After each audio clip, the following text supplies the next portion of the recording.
Okay, so for our first module, ang i-discuss natin basically ay the nature of mathematics. Or similarly, yung parang math na makikita natin sa nature, sa kalikasan, or sa paligid natin. Okay, so first, I would like you to look around and look for patterns or designs na nakikita nyo sa paligid nyo. There are plenty, right? So marami. From the pattern of your windows to your tiles, yung mga spider webs natin, lahat yan ay mga patterns. And all those patterns can be described by mathematics. Okay, so according to this one, recognizing patterns feels natural, like our brain is hardwired to recognize them. Okay. Kung familiar kayo nung bata kayo, naglalaro ba kayo ng 10, 20? So yung 10, 20, 30, 40. Okay, so isa rin yun na pattern with numbers with which nag-a-add tayo ng 10 para makuha yung kasunod na number. Okay? So yun ang mga examples ng math na or patterns na makikita natin sa nature. Okay? Sige. So let us proceed with patterns in numbers in nature and the world. Okay? So first, bago yun, kailangan muna natin i-define ko ano ang pattern. Okay, so patterns are regular, repeated, or recurring forms of design. So here we have an example. So we have a smiley na walang ngipin, may ngipin, walang ngipin, may ngipin, walang ngipin. So intuition would tell us that yung susunod na term dito ay ano, siyempre, smiley na merong ngipin. Okay? So yan yung susunod sa pattern natin. Okay? And then we have a next example. So consider this one. So based on the pattern, ano kaya yung susunod dito? So kung titingnan natin yung shapes, parang wala siyang pattern ano. So hindi natin alam yung susunod kasi usually square, so naging triangle and then naging circle. So ano kaya yung susunod dito? Kung titingnan natin yung gitna, makikita natin na naka-darken yung middle. So since we only have two choices, so we have two stars, yung isa may darkened yung center, yung isa naman ay hindi. Okay, so ang piliin natin ay yung hindi darkened. Kasi kung makikita natin, black, darkened, wala darkened. So yung susunod dito ay malamang si letter B. Okay, how about this one? Here we have two or at least three patterns na makikita natin, no? So, ano ba yung mga patterns na na-observe natin dito? So, notice that so parang nagro-rotate yung box natin. So, for each step, yung box natin ay nagro-rotate ng 90 degrees counterclockwise. So, for the first one, meron tayong itong line. Then, inikot natin siya ng 90 degrees kaya siya naging ganito. Okay? Pero, nagdagdag tayo ng isang line na mas maikli sa kanya. Okay?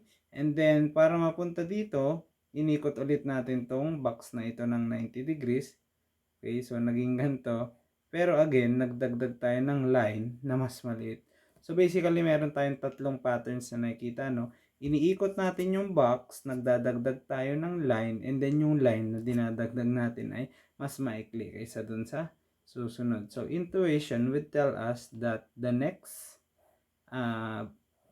image in this pattern would look like this. So, una, inikot natin yung box. So, kopyahin natin yung mga lines. And then, magdagdag tayo ng isang line na mas maikli kaysa dun sa previous one. Okay? Sige, let's proceed. Okay, so here we have examples of numbers with patterns. So, in the first one, medyo madali lang naman. 1, 3, 5, 7. Ano kaya yung next? So, para lang tayo nag-i-skip ng plus 2, ano? So, para makuha yung 3, nagdagdag tayo ng 2 kay 1. And then, para makuha si 5, nagdagdag tayo ng 2 ulit, plus 2. So, intuition will tell us that yung susunod na number dito ay 9. Am I right? The second one is kind of tricky. So, kailangan yung pag-isipang mabuti ito kung paano yung susunod. So, To make things short, yung pattern dito ay more like squared. So, ito ay 1 squared or 1 times 1. Kaya nakuha sa 1. Ito naman ay 2 times 2, 3 times 3. Si 16 ay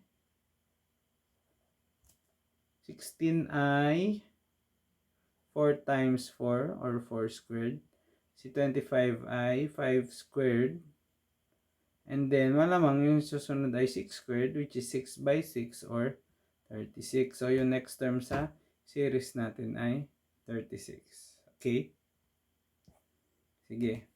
So, a few other patterns na na-observe natin ay yung pag-change ng phase ng ating moon. So, as you can see here, in the first image, so, yung pattern natin ay nag-uulit from a half moon to this one, and then we have a full moon, crescent, and then next we have the crescent. Okay, so this one is a repeating pattern, yung moon cycle natin. Next one is yung ating season. So sa Pilipinas hindi natin to gaanong na-observe kasi nga wala naman, hindi tayo nag-i-snow, pero usually ganito yung nangyayari. So at a point closest to the sun nag-occur yung ating summer. Okay, tama. And then at the point farthest ay nag-occur yung ating winter. Okay? And then nag-uulit lang yung pattern natin every year. Spring, summer, winter. Ulit-ulit lang siya. So it is one of the patterns na na-observe ng mga tao even noong simula pa lang. Okay?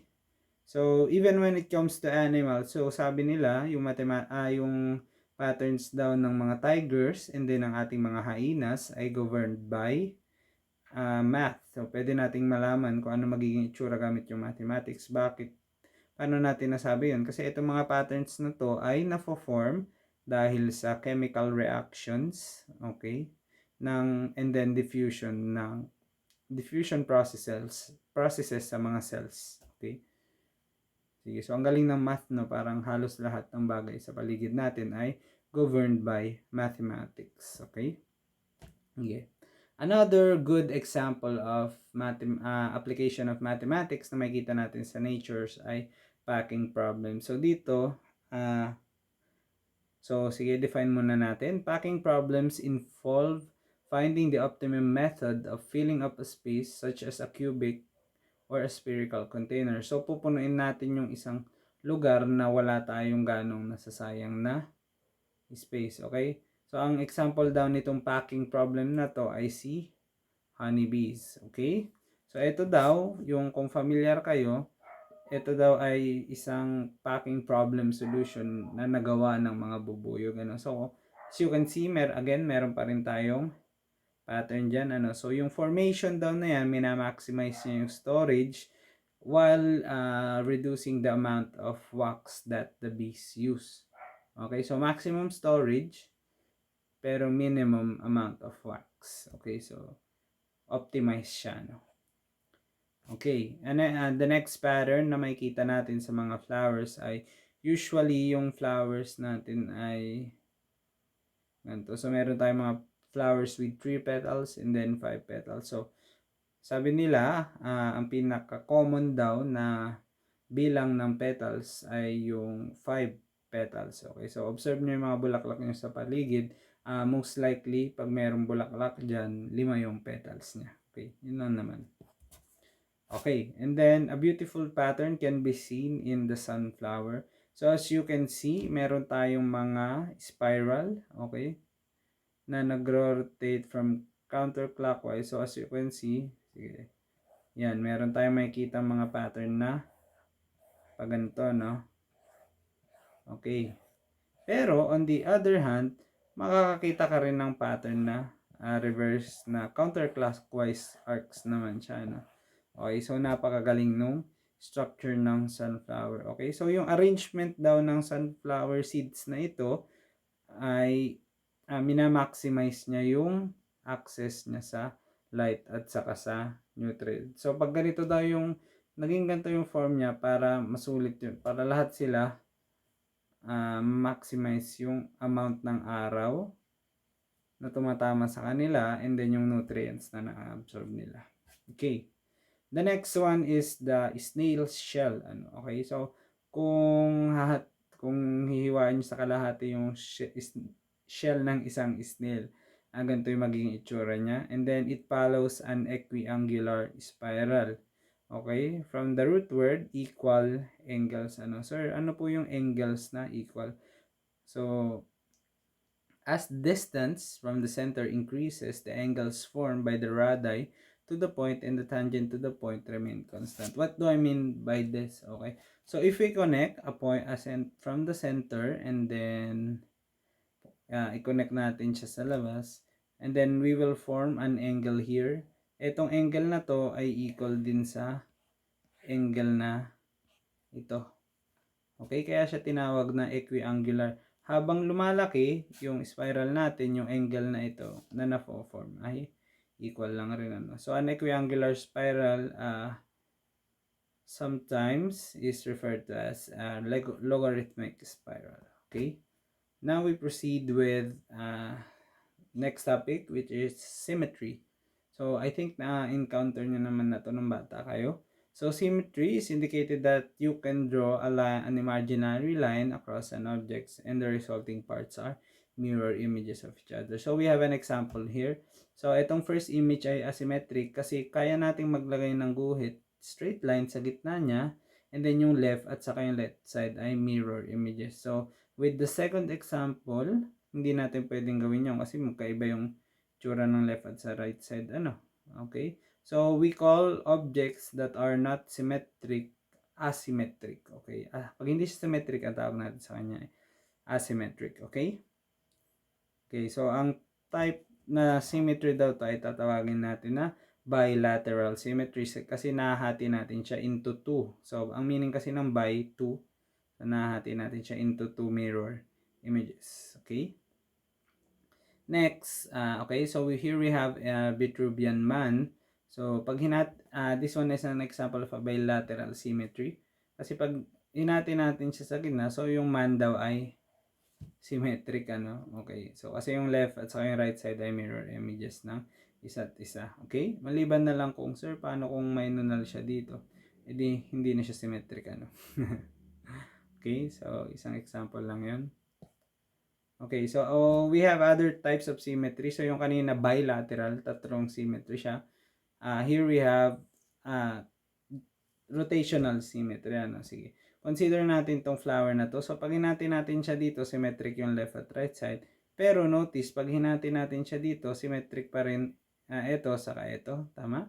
And then pag hinati natin siya dito, symmetric ito, tapos itong side na to. Okay? Again, with the starfish, ganun din. Marami siyang lines of symmetry. Actually, 5 ito. Okay, so ang tawag natin sa symmetry na yan ay rotational symmetry. Kasi rotation, meaning iikutin natin. Pag inikot natin tong sunflower ng some degrees, makukuha pa rin natin yung same na itsura. Same goes with the starfish. Okay? So, rotational symmetry is the property a shape has when it looks the same after some rotation by a partial term. So, ang tanong na next ay, so ilang degrees po ba namin iikot yung object para makuha namin yung angle of rotation natin? So, here we have the formula, 360 divided by n, where the n is the order of rotation. Sir, paano po namin malalaman yung order of rotation? As we go back here, malalaman natin yung order of rotation kung ilan yung lines na pwede nating ilagay. For example, dito, meron tayong 1, 2, 3, 4, and 5. So, meaning, ang n natin ay equal sa 5. Dito naman, ang n natin ay equal kay 3 kasi 1, 2, 3. So, kung kukumputin natin ang angle of rotation, itong unang image, ang angle of rotation niya ay 360 divided by 3, which is 120 degrees. Okay? And then dito naman sa pangalawa, 360 divided by 5 is 72 equal to 72 degrees. So, yan yung tinatawag natin na angle of rotation. Okay? Sige. So, itry, ayun, hinanap na natin itong unang dalawa. Itong pangatlo, pwede nyo itry na hanapin yung angle of rotation niya. Okay? Next, we have definition. So, ito naman yung patterns na makikita natin sa numbers. Okay? So, a sequence is an ordered list of numbers called terms that may have repeated values. The arrangement of these terms is set by a definite rule. Okay, so sequence siya, meaning in order. So, pag iniba mo yung order, hindi na siya sequence kasi magugulo yung rule na nag-govern sa kanya. For example, this one. So, we have 1 and the next term is 10 and then 100, then 1,000. So, what happens? Sir, nagdadagdag lang naman po ng isang zero.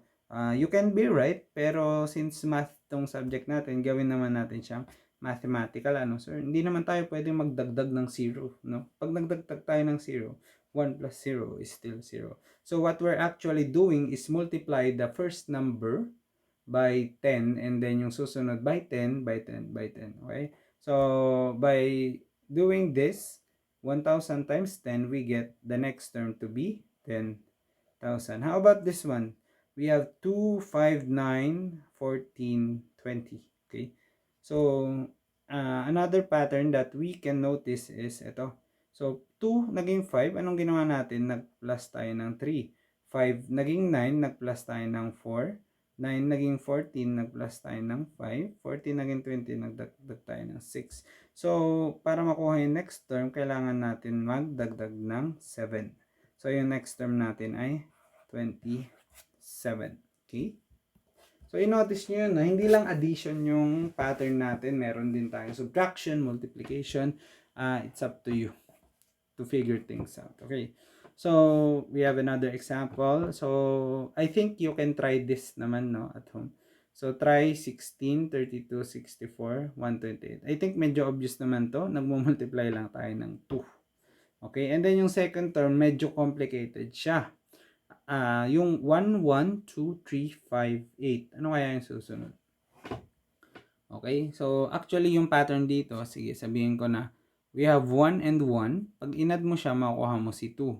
1 plus 2, makukuha mo si 3. 2 plus 3, makukuha mo si 5. 3 plus 5, 8.